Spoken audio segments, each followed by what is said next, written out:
Hey, what's good, Flock? I would like to welcome y'all to the third episode of Flock Talk. I'm your host, Mr. CharmCity, and tonight I want to recap the Ravens versus Chiefs game from Sunday night, and I also want to talk about the upcoming game tomorrow against the Detroit Lions. So first and foremost, let's talk about this thrilling win Sunday night against the Chiefs. Lamar and the Ravens finally conquered their kryptonite, man, and it was a beautiful game, man. Nothing is more exciting than getting a win against your number one foe in a primetime game, man. And I want to get into what the Ravens did to get that victory. So let's do that now. So number one, if you watch my last video, the number one thing that I suggested the Ravens needed to do to be successful was they needed to run the ball effectively and they needed to control clock.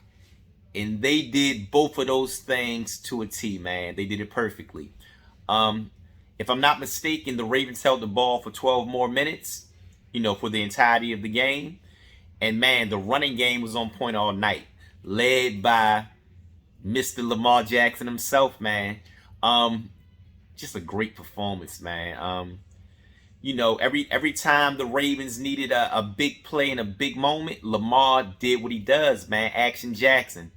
He came up with some rushing touchdowns. He came up with the big fourth down conversion, basically to seal the game.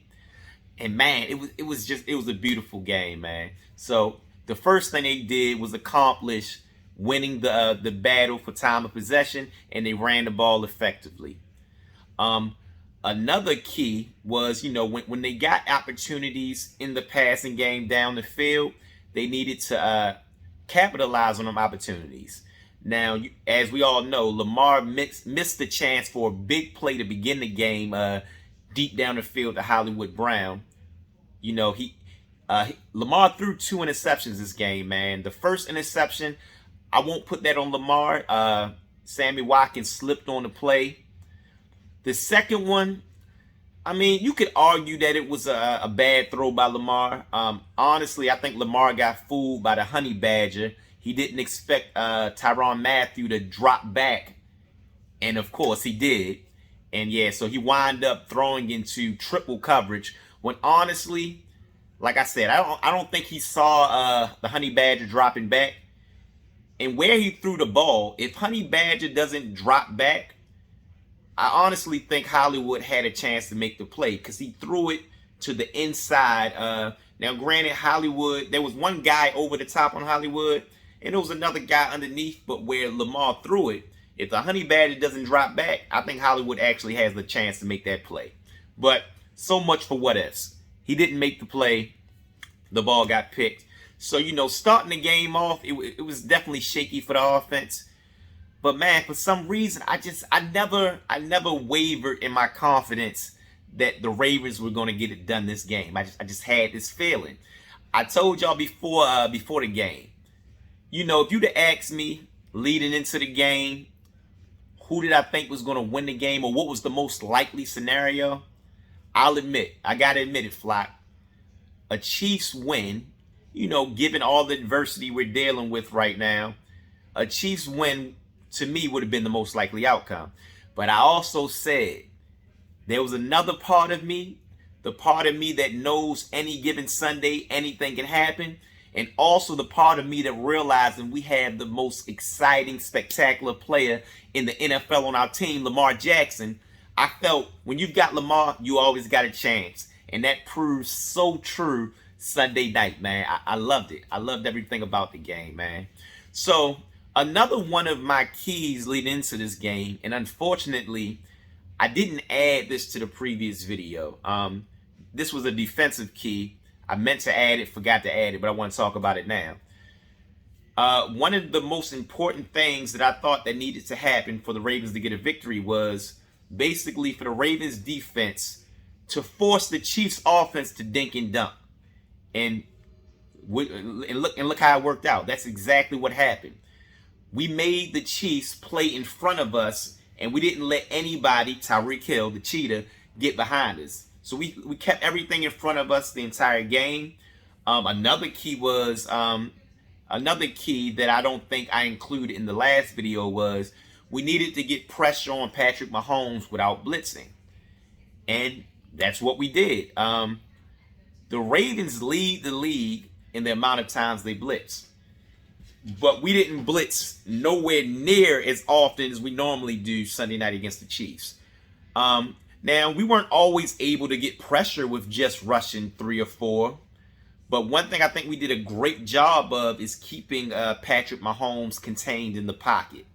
Even when we didn't get pressure on him, we kept him contained so he wasn't able to escape out of the pocket and make a lot of those spectacular plays that you see Patrick Mahomes makes on a weekly basis. So, man, I'm so glad that Wink Martindale and the rest of the defensive guys had that mindset going into the game, not to get beat the way they got beat the week before against the Raiders. That's just the sign of a smart team. And I loved what Wink did in this game. But let's talk about the defensive star of this game, man. Odafe Oweh, Jason Oweh, man. Oh, man, this rook, you talk about being right on time for a team, man. Oweh is right on time for what the Ravens need this year, man. We needed that guy that can create pressure one-on-one. You know, we needed that guy that can get to the quarterback without us blitzing every time, you know, to create pressure. And that's exactly what Oweh has done thus far in his career. Man, he had the big hit on Patrick Mahomes, which led to an interception by Tavon Young earlier in the game. And, man, he just like, oh, man, this guy made the play of the game when, you know, after the Ravens went up into the fourth quarter, Chiefs get the ball back. And, you know I was thinking, I know a lot of people was thinking, oh, man, we're only up by 1. Chiefs have the ball. They've got too much time. They'll be able to march downfield, get in the field goal range. And at that point, you just got to pray that the kicker misses the kick. But the young boy, Oweh, didn't even let it get to that point. He made a spectacular play against Edwards-Helaire, knocks the ball out, creates the fumble, and actually recovers the fumble, man. Beautiful play, man. Beautiful play. And it it almost put the cap on a beautiful game. But the cap was, you know, when the offense got the ball back, Lamar's able to make the 4th down conversion on 4th and 1 to end the game. And, man, like, everything just came together. It was a beautiful sight, man. That game definitely had me on an emotional roller coaster, man, to end the game. The highs were extra high and the lows at times were extra low. But the Ravens, man, a team that play like a Raven. That's exactly what they did. They played like a Raven and they got it done. And the most beautiful part about this entire thing is that now the Ravens finally have that monkey off their back. They finally beat the Chiefs. You know, the NFL, I mean, sports in general, it's all about momentum, and it's all about, you know, you making things happen. You know, I guess what I'm trying to say is, being that the Ravens had never defeated the Chiefs, I think the mental part of that was really, really messing with the team, the coaches, everybody. Because, you know, the way things work in life, until you do it, there's going to be a little doubt about whether you can do it or not. But now, after putting those demons to rest Sunday night, the Ravens know for a fact they can beat the Kansas City Chiefs. Cross that one off the bucket list, man. They can beat the Chiefs. And if they can beat the Chiefs in the regular season, now they have confidence to know when they see the Chiefs in the postseason, they know they can beat them again. So I just think the confidence of beating this team that had their number, this is what the Ravens needed to get to that next level moving forward, man. I truly believe that. And I think we're going to see that as the season continues, man. We're going to see this team just continue to improve. They've got that monkey off their back. Now they're ready to battle whatever else comes their way. And I'm just so excited, man. Let's get into tomorrow's game against the Detroit Lions. So, First of all, even as a fan, I know what the Detroit Lions record looked like. I know how they've looked the first couple weeks of the season. I'm not sleeping on any team, man. And I'm hoping that the team, the squad, the Ravens, don't sleep on these guys either, man, because they've got some nice pieces on offense. They do. They really do. Let's get into it a little bit. Starting with their quarterback, Jared Goff. Now, a lot of people really don't know how to feel about Jared Goff. His career started off successfully with the Rams, but last year wasn't the best season for him, and he actually fell out with the Rams, and that's why he's now the quarterback of the Detroit Lions. But here's the thing about Jared Goff: if you give Jared Goff time, he can make plays, man. He's not the most mobile guy, but he can move well enough. So the key to beating the Lions tomorrow is going to be, number one, put pressure on Jared Goff. The thing about Jared Goff, he likes to play it safe. He doesn't take too many deep shots. So I don't think that's something that the Ravens are going to have to worry about in particular. But like I said, when he gets time, he can be effective in the short and mid-range. So I just expect the Ravens to put pressure on him. I expect them to give him some different looks just to keep him off guard. And honestly, I think with our defense, we'll be able to do enough if we play the way that we're capable of playing to, put pressure on Goff, keep him confused, and have him not really sure what he's seeing. And that's going to be the key to disrupting their offense. They also have two very good running backs. They've got Swift and they've got Williams from Green Bay. Both of these guys are excellent receivers out of the backfield. They're both effective runners. If holes are opened up for them, they can make you pay. So we're gonna have to play Ravens defense against these guys. Ravens historically, we're known for what we do against the run. The Ravens run defense may not be what it once was, but they're still very good against the run. And the Detroit Lions offensive line, not the best offensive line you're going to come across in the league. So even though we're down some guys tomorrow, and I'll get into that in 1 second, I think that the guys that we do have available will still be more than good enough to get the job done against the Detroit Lions.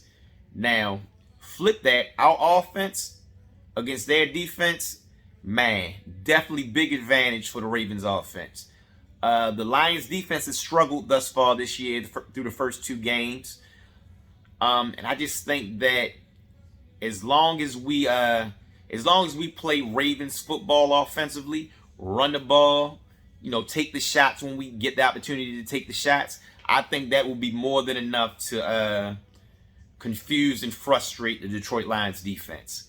So I'm expecting Lamar and the offense to come out and just do what they do. Do more of what we saw against the Chiefs.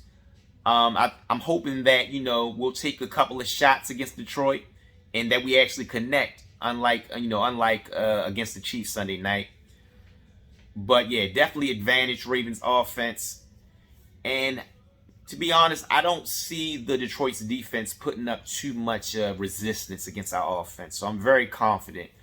I guess I would say my greatest concern is the Ravens defense being able to put enough pressure on Jared Goff and the Detroit Lions offense, being that we're down these guys I'm about to discuss right now.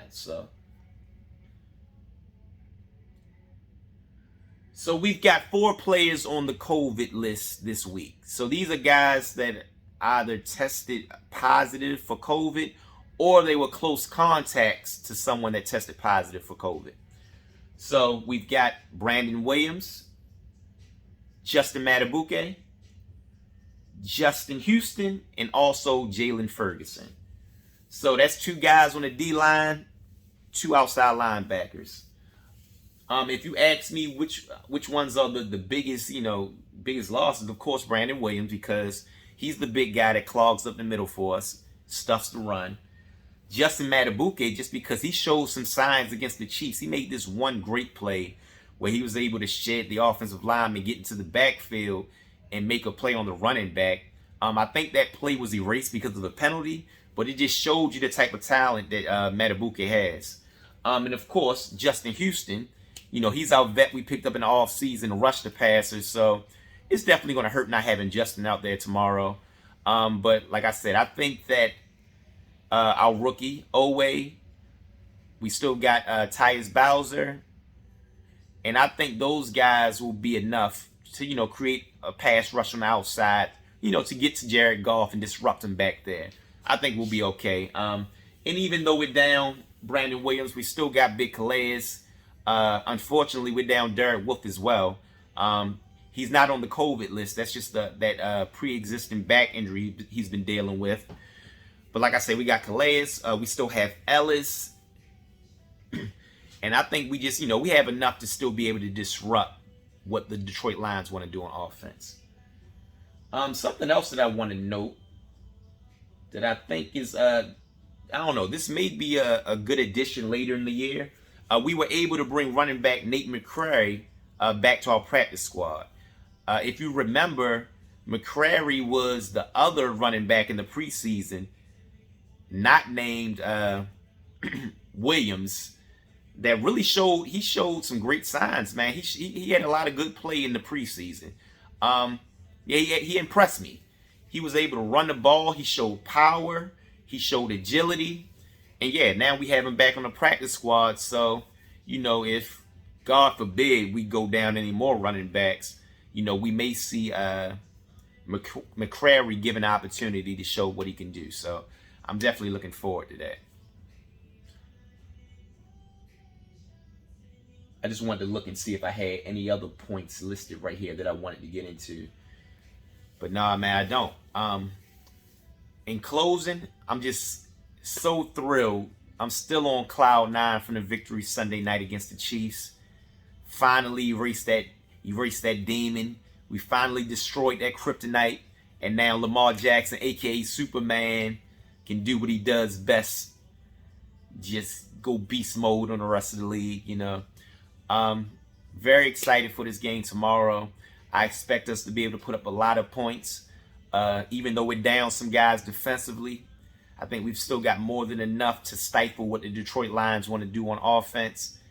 So yeah, man, we should have a very exciting victory to look forward to tomorrow. And even though I'm confident, I'm not sleeping on the Lions. It might sound like it just a little bit, but nah, you can't sleep on no opponent in the NFL. And I don't want the Ravens to become the latest victim of doing something like that. And I know they won't. John's going to have the guys ready to play after, you know, that highest high that they had last Sunday night. You know, sometimes teams, after a win like that, you know, it's easy to take your next opponent lightly. But I don't think that's going to happen. Not with this veteran team. This team has very big goals. This team isn't overlooking any team in the regular season.